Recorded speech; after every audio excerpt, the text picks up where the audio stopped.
Cats.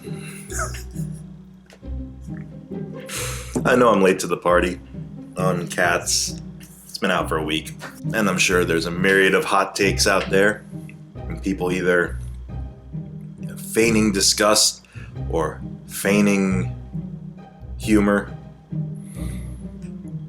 Many people falling on the sides of, oh no, this is a travesty of filmmaking, to, oh no, this is a glorious travesty of filmmaking. I'm inclined more to agree on the glorious side of things, because I had a lot of fun at this screening, I'm not gonna lie.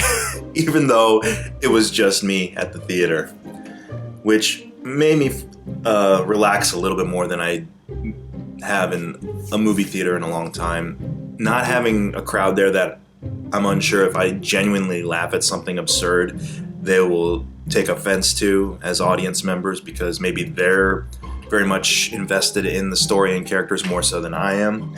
It helped not to have that burden on me. So I was just sitting there watching this in this big theater all to myself, live tweeting the whole experience.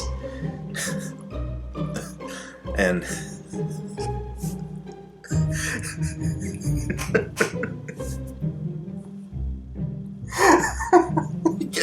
okay, it can't just be 20 minutes of me just giggling.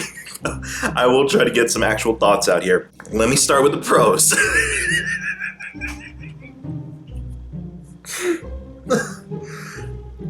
Some positives about this movie. The choreography's really good. The set design overall is pretty good. It, I guess, harkens back to the big stage spectacle that Cats was back in the 90s.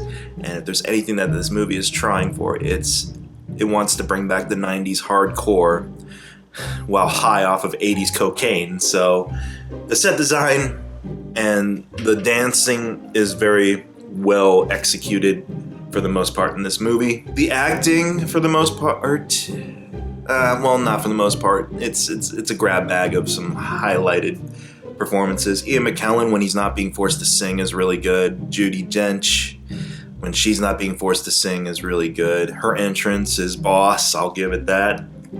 Even though she looks like the Cowardly Lion, she owns an entrance, that dame. And I don't mean dame as in the old-fashioned thing, like that's her title, Dame. So, Dame Judi Dench owns it. Idris Elba is the best thing about the movie, period, because he seems to know exactly what kind of movie this is, what kind of character he is, and he's trying to have fun with it. His performance is a nice mixture of character actor and Batman villain from the 60s TV show and male escort. And I am grateful for this combination. I'm an Idris Elba fan. He can do no wrong in my eyes. So if you feel like stripping off your pimp coat and hat, McCavity, and dancing up a lighted staircase with a Taylor Swift cat, with your cut cat bod. What? Okay, I think that covers pretty much all the positives I have for this movie. I don't really want to say there are negatives to this film, more so than there are curiosities. In the initial pitch, no one on the creative team could have possibly thought that this was a potential Oscar contender, except for Andrew Lloyd Webber, because for some reason he still hasn't learned the lesson of Schumacher, which is that Oscar, it's going to elude you, buddy, if you keep making creative decisions like this. I mean, Tom Hooper, I like The King's Speech quite a bit. I actually liked aspects of his interpretation of Les Miserables. I understand some things that don't work for that, but overall I thought it was a pretty okay interpretation of the production. But man, Tom, you had to have known that there's no way you can make this particular project fly the way Sir Andy wants it to fly. Or Lord Andy, I guess. I don't know if he has a title. There's no way the effects got the royal treatment. It's clear. I'm not sure if I saw the revised version or the original, but the effects were still wonky. I'm guessing a majority of the budget went to trying to get the big name actors. Okay, I was live tweeting again during this whole thing, so I'm gonna use those more as a structure to kind of guide the rest of my discussion here, because my brain is kind of mush right now, and it's not from drinking. My first tweet, 5 minutes in and I'm mentally screaming at Victoria, the main character, to get out of that alleyway full of bad touchers. This movie opens up freaking you out. Victoria is this kitten, this stray, who's abandoned by her owner and is immediately taken under the wing of all of these alley cats and all these neighborhood cats who are pawing at her and cavorting around her, snarling, hissing, rubbing their noses in her face. She rubs their noses back. I know that's what cats actually do in real life. It's still weird when you see a humanoid cat creature do it to another humanoid cat creature. Yeah, she gets introduced to this world and to the competition for the jellicles. At times, I, being the mature person I am, would just replace that word with genitals. In fact, genitals come to the genital ball. What am I doing? Yeah, she gets introduced to this world and to the idea that there's a competition going on that a few cats are going to take part in which the reward will be Judi Dench's character, Deuteronomy, Deuters as I like to call her, will reward the winner. Excuse me. Hairball. She will reward the winner with a balloon ride to Reincarnation Land. I'm just gonna, full disclosure, I never saw the musical, so this story is brand new to me. I knew the spectacle of it, people in leotard suits with cat faces dancing around and doing weird stuff and singing memories, but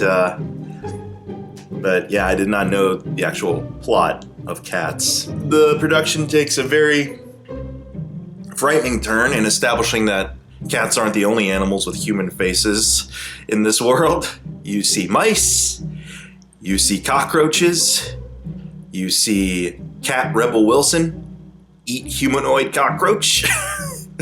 We go to Jason Derulo, who his number I said was, what was it? 1 part thriller video, 1 part the Corova Milk Bar from A Clockwork Orange, 1 part the music of Kiss by Prince, but all parts Sudafed overdose. It is weird. It's out there, but they are going for weird and out there to the nines, so good effort, I suppose.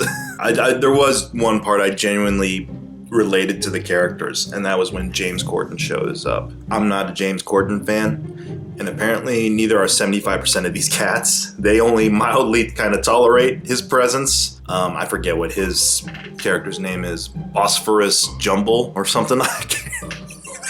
I gotta look this up. Oh, Christopher Jones. My bad. Like you would have known the difference. But yeah, they can only mildly tolerate his shenanigans, and thankfully he gets dusted by McGTV and is sidelined for a majority of the movie up until the very end. McGTV has a magic book that he teleports his competitors in this reincarnation contest away, such as Ian McKellen cat Gus, James Corden cat Bustofer, the Rebel Wilson cat. They're all his competitors, so he just slams the book on them, literally, figuratively, and whoosh, they're whisked away where they're held captive by, what was his name again? Growling Tiger. Growling Tiger, played by Ray Winstone. Ray Winstone in cat garb, who sings, very briefly, thank God. It was magical. So you get a tour of some other cats, and just cats being cats. They're being assholes. They tear up cushions and raid the fridge and just cause havoc all over the place. Getting Victoria into trouble. She doesn't know any better. She's a kitten. Every once in a while you cut to Jennifer Hudson as, what's her name? Grisabella or something like that. You cut to her pouting in the corner. I know the story about her was actually explained in the movie, but I wasn't paying attention because the visuals were just overstimulating all of my other senses. As I said, there was a point where I related to the production and the fact that it is only mildly tolerating James Corden. And then there was a point where I outright called the creative team out for being cowards and not showing a humanoid dog with the face of Ron Perlman. There's a point where a dog is about to smash through a door, you know, enter a room where the cats are at, but Mistopheles and Victoria shut the door just in time so we never see the dog. And that is a damn shame, because damn it, I want freakish humanoid dog hunting down these freakish humanoid cats. Robbed of that magic. And then things happen. The Jellicle clan, the Genital clan, they meet together to have their contest. We're introduced to Bob Fosse Cat by way of Gregory Hines Skimbleshanks, who I'll admit his dancing is phenomenal. Like I said before, the choreography is pretty phenomenal in this production. But Skimbleshanks, he gets dusted and taken away by McGTV. I'm just saying random names now at this point. Jennifer Hudson makes a sad and sings, which is all anyone ever gives her to do in movies. God damn it. I want Jennifer Hudson to, I don't know, maybe she has done these movies and I just haven't been paying attention, but it seems like every time I see her, especially in musicals, they always just relegate her with the gloriously sad performance in which you have to force her to cry and sing at the same time, and once you know it, that's what gets her the reward to be reincarnated via magic hot air balloon. Everyone is so touched by the fact that she can cry and sing. Whatever. McGTV deserved better, man. At least he was fun. At least he was reveling in enjoying being an asshole cat. I don't know if I could recommend this to anyone I know, because everyone I know has more common sense than me. They wouldn't be as entertained by the stuff I was entertained by, because they're not looking for that. They're looking for, a lot of people I know are looking for the very standard, you know, good story, good guys, bad guys, perhaps romance, intrigue, drama. As long as they have just an average amount of each of those things injected into a movie, they'll enjoy it. Me though, I put aside money to go see Fathom events starring Tommy Wiseau and Greg Sestero. So this shit is right up my alley. It's not as good. I can't believe I'm about to say this. Just or Best Friends / Fiends, the Tommy Wiseau, Greg Sestero Fathom event 2-parter. It was more cohesive than Cats. I got what that movie was going for. Throughout this whole experience of watching Cats, I didn't know what emotions I should have been feeling. I think if you're adapting a movie based off of a musical, you'd want to not only just keep your hardcore fan base of cat lovers happy that you are translating the product, but also if you want to draw in new viewers, you got to find some way to make that story that was so successful on Broadway more palatable to the movie-going audience. I kept waiting for the emotion. I always call it the emotional anchor, a character, an action, even in this case, maybe even a song that could anchor me into investing in what was going on and actually maybe even understanding a little bit more of what was going on and what was at stake. But like I said, all I got out of it was Idris is having a ball playing McGTV, and then disappointment at the end that doesn't pay off for his character. So I guess the movie did get me to invest, just in the wrong character and in the wrong thing. And overall, even though the performances from a singing standpoint are really well done, save for the actors who clearly can't sing, such as Ian McKellen and Judi Dench. Like Derulo's on top of his game. The new girl who plays Victoria, I can't remember her name right now, but she has a very solid voice, if a little wavering, but I'm assuming maybe she's pretty nervous. This of all things being her first production on the big screen. Jennifer Hudson, she's going for it. She's killing memories. I mean, she's killing the song memories, not she's killing like my memories. This is killing my memories. You know, she's a solid singer, a solid performer, because she can cry at the drop of a hat. It just wasn't doing it for me in here, where she's required to do both simultaneously. I'm just rambling at this point. But I kind of feel that's very much in the spirit of the movie. Cats felt like that. It felt like just a long ramble that you're happy to be there listening to it because it's a fascinating ramble. Victoria is just pushed and pulled around this world for the first hour and 15 minutes or so. I think that's part of it too. Why I didn't get an emotional tether or emotional anchor to what was going on is because you don't have time. She has to go hang out with Rum Tum Tigger, Jason Derulo. She has to go hang out with James Corden cat, Josephus Jones. That's not his name. She goes to hang out with those asshole cat twins. She then goes and hangs out with Mistopheles just for a smidge, and that's where we were denied CGI dog human. And then that's when the contest gets underway, and at that point, I don't have a solid idea of who Victoria is and why I should care that we're following her around of all these cats. I did get a little impatient at the end of the movie because I'm like, okay, you screwed Idris Cat out of his reincarnation. Jennifer Hudson Cat's gonna sail off into the sun, probably get reincarnated as another cat who has to sing and cry at the drop of a hat. So at that point I started to check out. Like, this thing had me just invested in being fascinated as to what was going on for a majority of its screen time. And then at the very end, I'm like, just get it over with. I want out of this theater now. And Judi Dench wouldn't stop singing. She wouldn't let me go. She had to keep telling me like what to expect with a cat and why cats are great. Maybe I'm just not a cat person, I guess. I don't know. Maybe that's ultimately it. Like, I like puppies. I like dogs more. Guinea pigs.